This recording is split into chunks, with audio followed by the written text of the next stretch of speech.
Chère Ginette, je me permets de vous appeler chère car j'ai fait le calcul de ce que vous m'avez coûté depuis toutes ces années. Et le montant est abyssal. Il y aurait de quoi faire vivre un village africain sur plusieurs générations. Bref, chère Ginette donc, je me permets de correspondre avec vous d'une manière épistolaire prétendument moderne, une vidéo à la verticale qui aurait donné des ulcères à Kurosawa et poussé au suicide de John Ford. Mais bon, j'avais à vous parler.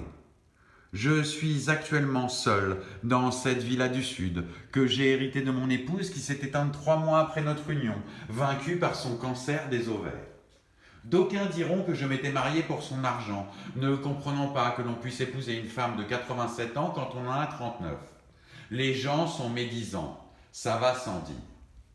Après sa mort, j'avais renvoyé Mercedes, la cuisinière, que j'appelais Maïté, par simple amour de la blague de balle, Patrick le jardinier que j'avais rebaptisé Nicolas, et l'homme à tout faire que je surnommais James Bond depuis qu'il avait sauvé le chien Rintintin de la noyade. Je ne gardais que vous, Ginette, fidèle devant les fidèles, leur gouvernante, la crème des personnels de maison.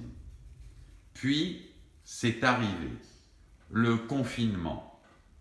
Je dois avouer que rien dans ma vie ne me fit plus mal que votre refus de partir avec moi pour rejoindre le Sud, sous le prétexte fallacieux que votre mari Robert était en réanimation à l'hôpital Jacques Monod. J'ai trouvé votre attitude égoïste abjecte, Ginette. Résultat, je suis là seul et loin du Havre.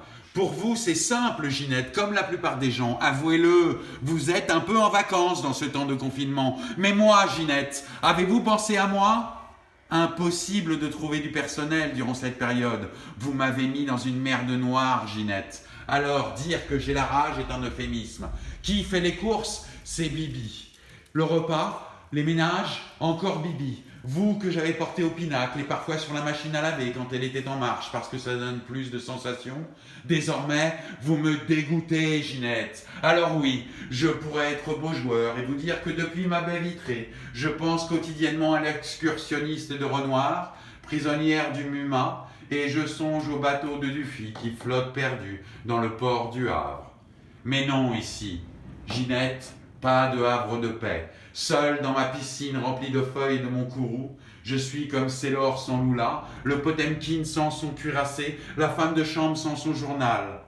Désormais, c'est l'enfer sans son voyage. Alors Ginette, je ne vous salue pas. Je vous souhaite juste un bon vieux Covid et 100 billets de retour.